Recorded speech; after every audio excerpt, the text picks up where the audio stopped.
One night, 2 days before Christmas, it started to snow. All night it snowed and snowed and snowed and snowed and snowed. Millions and billions and trillions of big white soft snowflakes covered the whole wide world. When morning came, it was quite amazing to see just how much snow had fallen. All the houses, all the trees, all the roads, and all the fields were covered.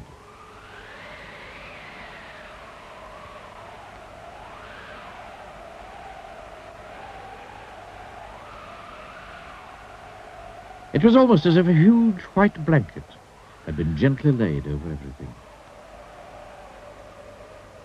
Everywhere you looked was white. And then the sun came out.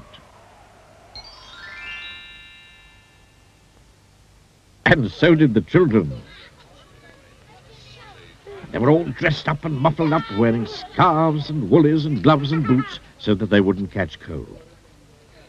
All the children were so excited to see so much snow, which isn't surprising, really, because there was more snow than there'd ever been before. Some of them went on their sledges, racing down the hills.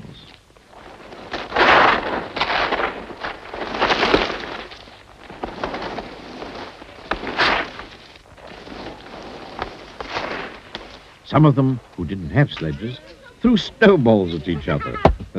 One little boy even made a snowball that was as big as himself. And some of the children made snowmen.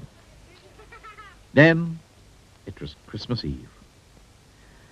The children all went home early so that they could go to bed early, so that they could get up early to see what Father Christmas had brought them.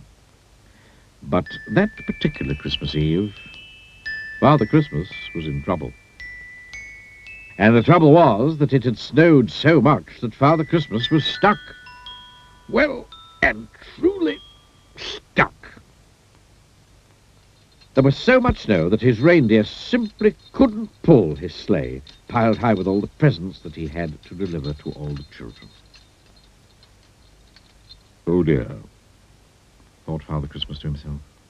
Oh dear me, what am I to do? He sat down on his sack of toys and thought how he could manage to deliver all the presents to all the children before they woke up on Christmas morning. Oh dear me,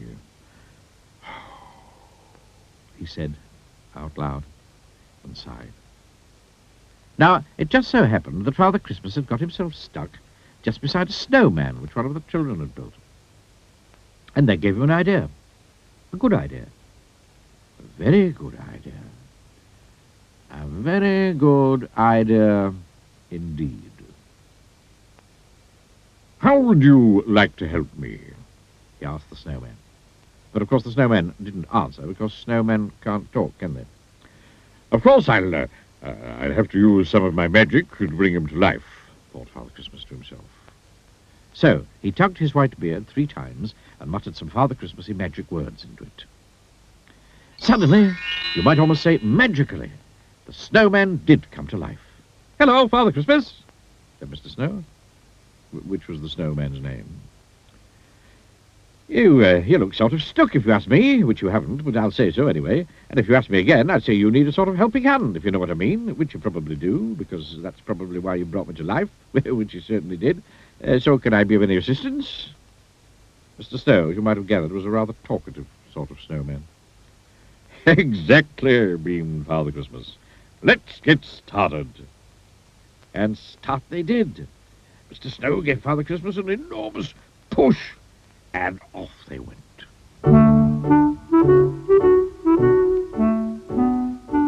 And they divided the work between them. It was Mr. Snow's job to see that all the right toys for all the right boys and all the right toys for all the right girls were put into all the right sacks. Father Christmas's job to make sure that he took all the right sacks down all the right chimneys and delivered all the right toys to all the right boys and all the right toys to all the right girls. Mr. Snow and Father Christmas made sure that Susan got her teddy bear. Mr. Snow and Father Christmas made sure that Peter got his train. Mr. Snow and Father Christmas even made sure that little Jane got her squeaky pink elephant to play with in the bath. And then, all of a sudden, they discovered that between them, they'd finished.